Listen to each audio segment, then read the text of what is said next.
നോക്ക് ബെന്നി, അതെന്താന്ന്?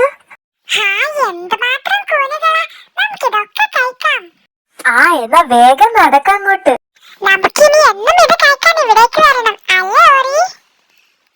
അയ്യോ, ഇവര് വിഷക്കൂടുകൾ കഴിക്കാൻ പോവാണോ? ചങ്ങാതിമാരെ, അരുത്, അത് വിഷക്കൂടുകളാണ്, അത് കഴിക്കരുത്. വേഗം ഇടുന്നു പൊയ്ക്കോ, ഇത് ഞങ്ങളുടെയാണ്. അത് നിങ്ങൾക്ക് ഈ കൂണിനെ കുറിച്ച് അറിയാത്തത് കൊണ്ടാണ്. ഈ കൂണ് കഴിച്ചാൽ കുറെ നേരത്തേക്ക് ബോധം പോകും. എന്തായാലും ഞാൻ പറയാനുള്ളത് പറഞ്ഞു, ഇനി നിങ്ങളുടെ ഇഷ്ടം.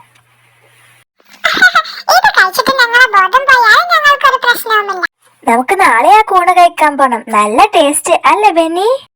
അയ്യോ, വയറൊക്കെ വേദനിക്കുന്നല്ലോ ബെന്നി. ആ കുറുക്കൻ പറഞ്ഞത് സത്യമായിരുന്നെന്ന് തോന്നുന്നു.